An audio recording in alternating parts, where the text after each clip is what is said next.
ময়মনসিংহের ফুলবাড়িয়ায় নিখোঁজের 10 দিন পর পরিত্যক্ত পুকুরে মিলল কাস্টমসের নিরাপত্তা কর্মী রাকিব রায়হানের খণ্ডিত মরদেহ। 3টি ট্রাভেল ব্যাগ ও একটি বিছানার চাদরে মোড়ানো অবস্থায় মরদেহের 15 টুকরা উদ্ধার করা হয়। এদিকে নড়াইলের লোহাগড়ায় পারিবারিক বিরোধের জেরে সুরাইয়া খানম জোনাকি নামের এক গৃহবধূকে হাতুড়ি দিয়ে পেটে হত্যার অভিযোগ উঠেছে তারই স্বামীর বিরুদ্ধে।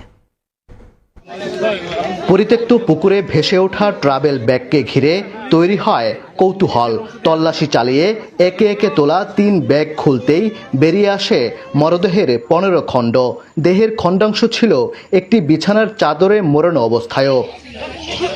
নৃশংস এমন ঘটনা ময়মনসিংহের ফুলবাড়িয়ায় রোববার বিকেলে উপজেলার সৈয়দপুর উত্তরপাড়া গ্রামে বাড়ির পাশে পরিত্যক্ত পুকুরে মেলে 10 দিন ধরে নিখোঁজ যুবক রাকিব রায়হান তালুকদারের খণ্ডিত মরদেহ। স্বজনরা জানান, গত 24 জুলাই কর্মস্থলে যোগ দিতে ঢাকার উদ্দেশ্যে বাড়ি থেকে বের হন রাকিব। তবে কর্মস্থলে যোগ না দেয়া এবং মুঠোফোন বন্ধ থাকায় উদ্বিগ্ন হয়ে পড়েন স্বজনরা। বিভিন্ন স্থানে খোঁজাখুঁজি করে না পেয়ে 27 জুলাই ফুলবাড়িয়া থানায় সাধারণ ডায়েরি করেন রায়হানের বড় ভাই নুরুল ইসলাম। রাজু এবং তার একজন বন্ধু আছে, ওরা দুজন সবসময় যে লোকটা মারা গেছে ওর সাথেই থাকতো। আমরা দানা করতে সেই সঙ্গে ছিল সেই মাসে। পুলিশ বলছে জড়িত শনাক্তে চলছে তদন্ত।